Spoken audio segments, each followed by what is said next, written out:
Prime Minister pledges safer nation, says July Museum will expose fascist true masks, reaffirms commitment to state security.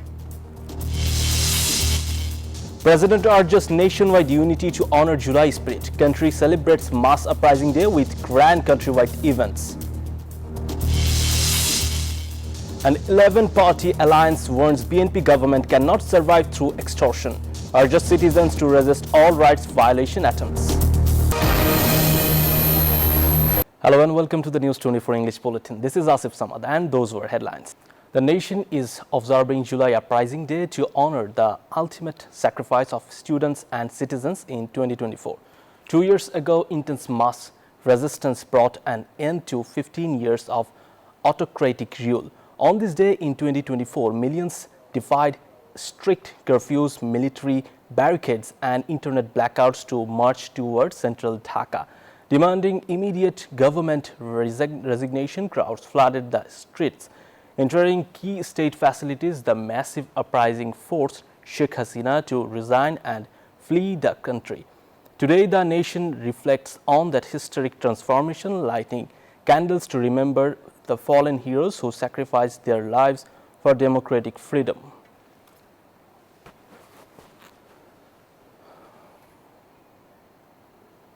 Prime Minister Tariq Rahman has inaugurated the July Mass Uprising Memorial Museum in Dhaka.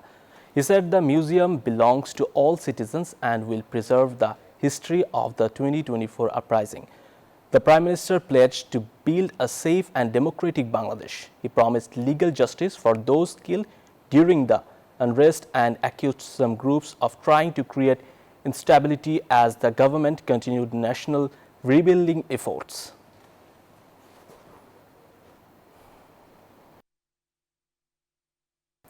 Acting President Hafizuddin Ahmad has called for national unity to build a democratic and equal Bangladesh. Speaking at a July Mass Uprising Day program in Dhaka, he said no division should weaken the nation.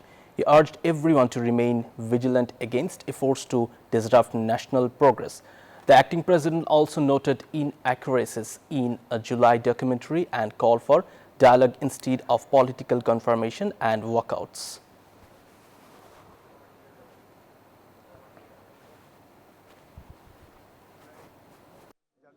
Home Minister Salahuddin Ahmad said every provision of the July Charter will be fully implemented. Speaking at a July Mass Uprising Day program at the China Friendship Conference Center in Dhaka, he reaffirmed the government's commitment to the Charter. The minister said the promises made after the 2024 uprising would be honored. He added that the government remains focused on reforms and meeting the people's expectations.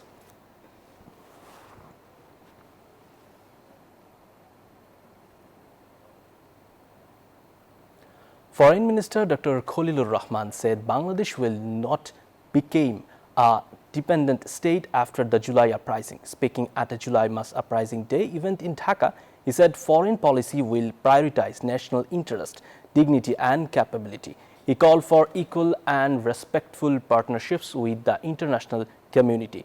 The minister also described July and August 2024 as one of the country's bloodiest periods, urging remembrance and national rebuilding.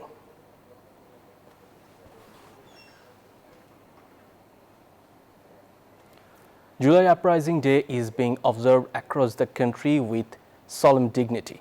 Government offices, educational institutions and civic organizations have arranged various programs to mark the anniversary. Leaders called for preserving unity to honor martyr sacrifices. Despite heavy rain, large crowds gathered at memorials in Rangpur, Khulna and other districts, participating in blood donation drives, prayer sessions and civic rallies across the country.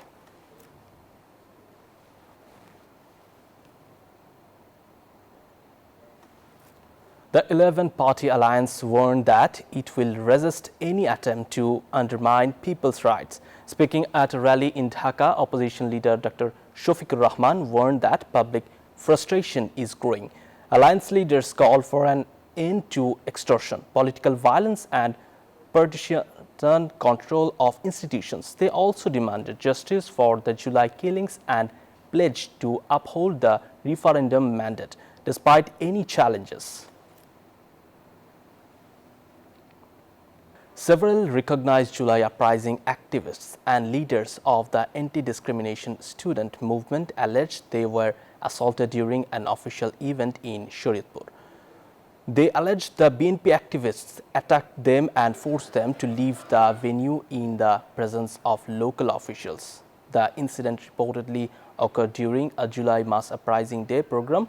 District authorities said they will investigate the allegations and take appropriate action if misconduct is confirmed.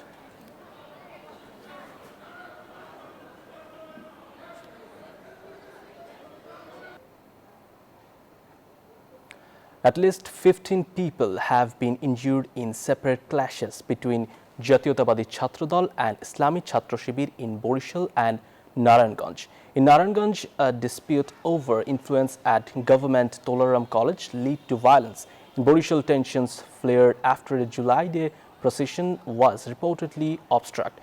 Both incidents involved chases and brick throwing. Police later intervened and brought the situation under control.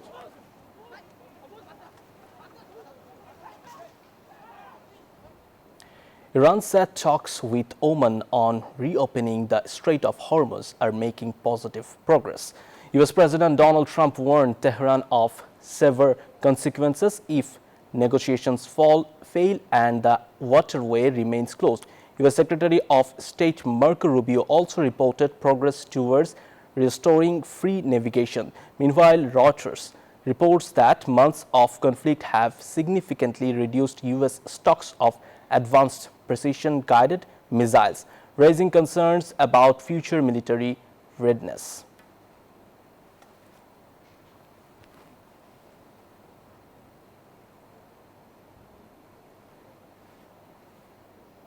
That's all from the newsroom today. Thank you for watching News24.